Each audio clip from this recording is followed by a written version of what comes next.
Okay, a very warm welcome to this week's video. In Monday's class, for my students, we're going to be exploring the relationship between nationalism and revolution as a process. Before we do that though, I feel I should extend a very warm welcome because we've had a raft of new subscribers to the channel. Really appreciate it. Thanks so much for tuning in. I know a lot of you are here because you saw me ranting about the National Library of Wales and what I feel is a really important cause to try and safeguard future funding for it. If you haven't signed the petition to hopefully secure the long-term future of that institution, I implore you to do so. But generally speaking, what we do on this channel is talk about the politics of 19th century Europe whilst opening Pokemon cards, which is what we're going to be doing today. So just be warned, if you had subscribed for other reasons, for the most part, this is what we do here.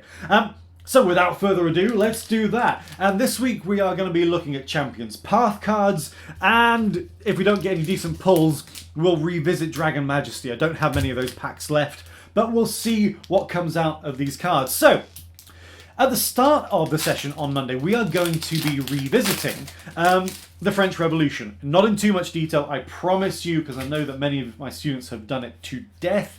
But really, the French Revolution is critically important as a sort of a platform for nationalism. We've talked about the way in which the sort of the templates for nationalist politics, Victini, hello, emerge in that period of the latter part of the 18th century, and how nationalism really doesn't have, in what we would say, a recognisable sense in a contemporary cultural context. It really sort of kick-starts in that window.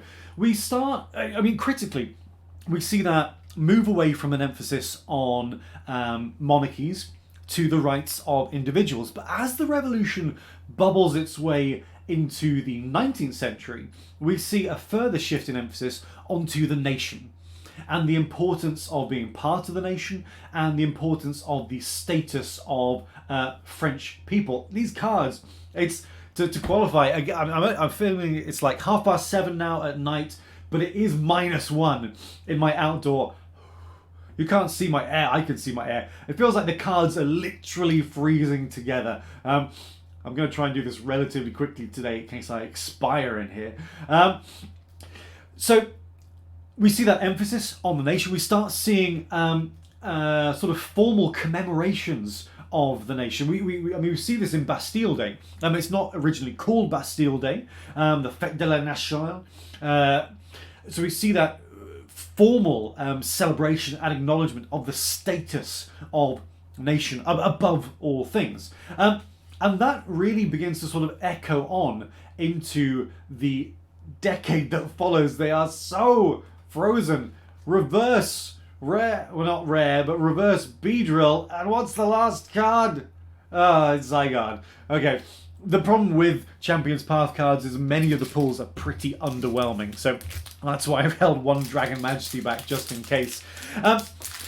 So one thing that I was at pains to stress with my students last year is that in particular as the Napoleonic Wars play out, the principles of nationalism begin to travel their way across Europe, so that by the time we're moving into the 19th century, those principles of nationalism and really the idea that the nation has status has been established. So even though following the overthrow or the final defeat of Napoleon, Hop, we hate Hop. Even after the final overthrow of Napoleon, the sort of the can of worms has been opened. The ideas of revolutionary nationalism have been distributed all across Europe, and it's just sort of a case of waiting for them to pop up all over the place, which is exactly what they do. As we get into periods like 1848 in particular, this remarkable year in which pretty much every, and I say pretty much, not quite, but pretty much every European state goes through a period of revolutionary rebellion. Some of it leads to the emergence of what we would call nationalist politics. Some of it just leads to political reform. But either way, the vast majority of Europe is almost untouched in terms of the spread of revolutionary nationalism. And really what I'm doing in this module is exploring how that's manifest. And we're going to see lots of cultural cultural manifestations of that. Things like opera. I know my students love the opera sessions. Oh, bead reverse. That's all right. We'll have bead reverse. And what's the last card? They're all stuck together. They're so frozen. I can't get the card. Carnivore V. Okay, so it's not the Charizard card, but it is still a V card from Champion's Path. I forget which packs we're opening. It's a relief to see it. Because, you know, you always won't worry that you're not going to get any decent pulls from these packs. But that's all right. We will take Gardevoir V. Okay, very nice, very nice. Let's carry on. We finished with Dragon's Majesty because that is the last Champion's Path card that I've got. So as things roll on in terms of politics, what we start seeing as well is a sort of an awkward relationship between revolutionary principle, liberalism or liberty as a principle, and nationalism sort of knocking heads with those two other isms or principles, if you like. So a classic example is between Germany and Poland, because there we have, with Poland in particular, you know, a nation that for large parts of the 19th century just doesn't exist as a territorial mass. It vanishes from the map. It comes and goes, but is subsumed into other territories over the period of time.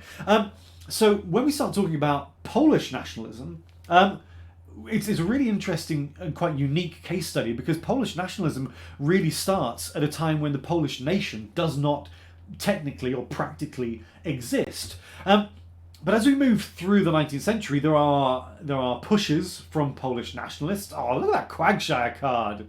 That's awesome. I love the Dragon Majesty packs. And I think I've only got one left, so I've got to be really restrained about opening these. So you see German nationalist politicians pushing this agenda for, in particular, the Poznan region, also known as Poznania, a territory which many Poles were looking at to sort of serve as a template upon which they could create a new Polish nation. You know, in terms of the demographic split, you've got something like 800,000 Polish nationals there. I say nationals. Can you be nationals if you don't have a nation?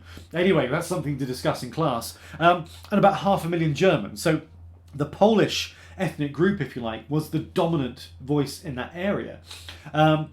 And whilst Germans were well represented, they were far from in the majority. But in particular, Wilhelm Jordan, a notable Prussian politician from the time, was vocal in his arguments that you know, just because you know, Polish people existed, it didn't necessarily entitle them to anything. They were, in his words, they were weaker.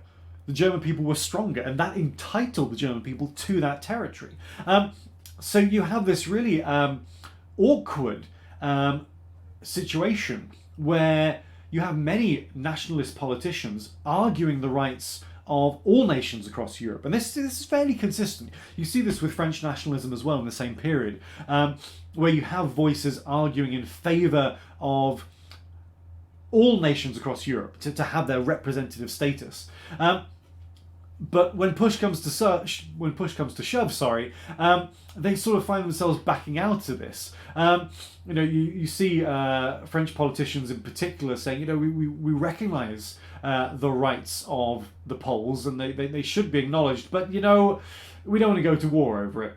And of course, we've talked about this as an ultimate consequence of nationalism in this century, that warfare will become the norm.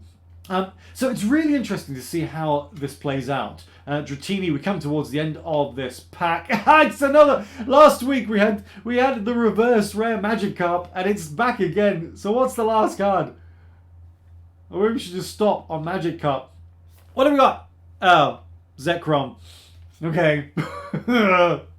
Zekrom, I think that's it. Yeah, it's just Zekrom. Okay, so, I mean, not amazing pulls this week. Gardevoir V. Happy with that. That's fine. But what I think is far more interesting than the underwhelming Pokemon cards is that emergence of revolutionary nationalism coming out of this, coming out of the 19th century. So that is what we will be looking at on Monday. I'm going to scavenge around in here to find what other rare packs that I've got, just to see if we can pull something awesome. I mean, I don't know. Should we just do it?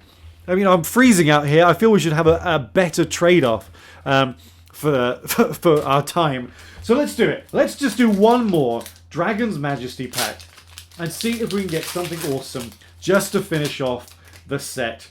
Because, you know, I'm sat out here planning Monday's lectures in -1 conditions. It's probably colder than that now. So let's see if we can get a reward. Lap press. I'm going to stop talking about history now and just focus on the cards and hope we get something amazing. We like Seadra, but we're looking for something special.